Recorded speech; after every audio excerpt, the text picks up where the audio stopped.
Bona vesprada. Encetem la unitat 3.4, la competència de col·laboració.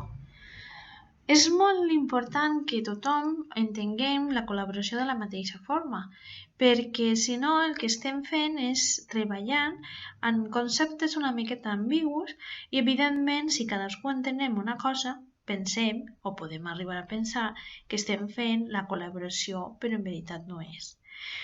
Evidentment cal arribar a acords i el que caldria fer és discutir dins del claustre si això és la col·laboració, per tal que tots els docents en els quals interactuem d'alguna forma en puguem treballar de la mateixa forma.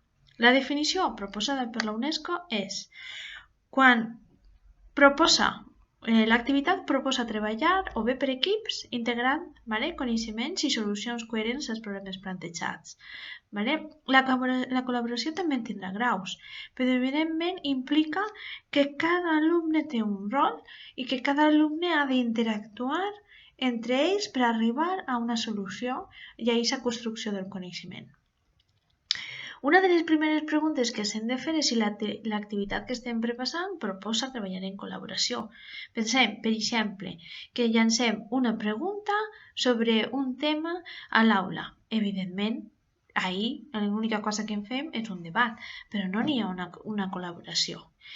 Per exemple, el podem ficar a alumnes que treballen per parelles per tal de donar-se a si mateixa una retroalimentació, és a dir, un feedback. També en podem fer que si un estudiant està utilitzant Skype o Yammer o qualsevol altra eina per comunicar-nos online, pot fer una entrevista a un altre estudiant d'un altre país o poble o lloc del món. Aleshores estan col·laborant. Per exemple, si cada estudiant crea una història i després l'envia o comparteix amb el docent per obtenir una nota, això, evidentment, no és col·laboració. La gradació, com hem dit, la trobaríem així. És a dir, necessitem treballar per parelles, per grups, i no, evidentment, si és no, estem en el nivell 1. I això no vol dir que totes les nostres activitats hagin de ser de forma col·laborativa. Evidentment, n'hi ha activitats que cal fer d'una forma totalment individual, però sí que en ocasions podem anar barrejant aquesta col·laboració en altres tipus d'activitats.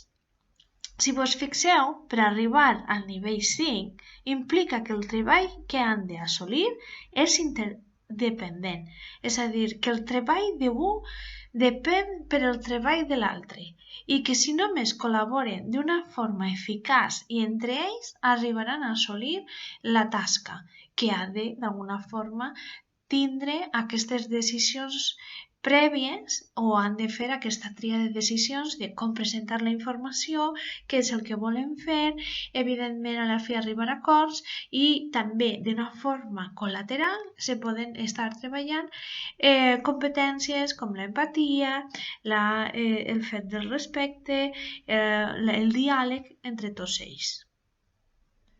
En nivell 3 ens preguntaven si els alumnes comparteixen responsabilitats. Què vol dir això de compartir responsabilitats? Evidentment, si els alumnes entren entre si i donen una retroalimentació, però l'activitat implica que només se fan el treball i donar-se ajuda, això en veritat no és una responsabilitat. En canvi, sí que seria una responsabilitat si els alumnes realitzen un experiment al laboratori i després han de portar a terme aquest experiment i obtenir els resultats i estar presentats. Evidentment, compartim, per exemple, en Google Drive les enquestes o a la fi les decisions que hagin pres.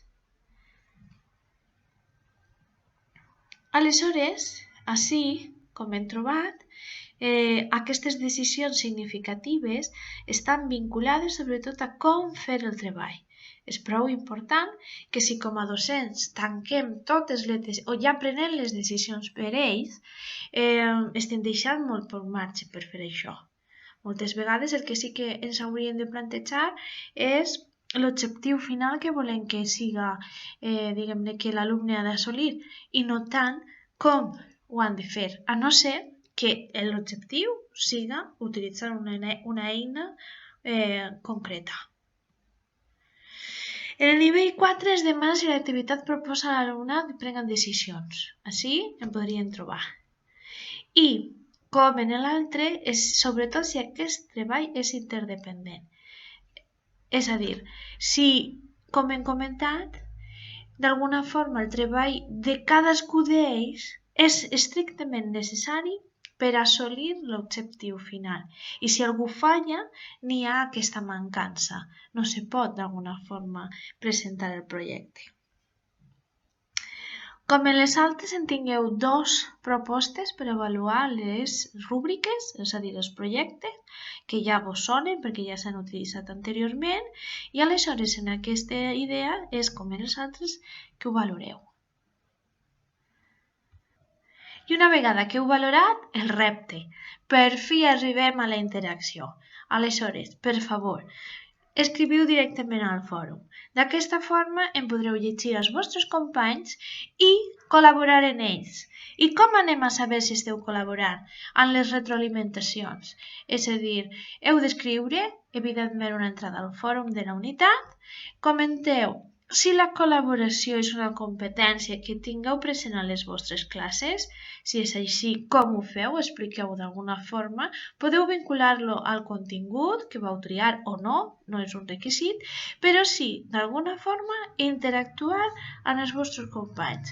De fet, caldrà respondre a 2 dels vostres companys per superar el repte. Aleshores, si en tingueu alguna pregunta, em podeu trobar on ja sabeu.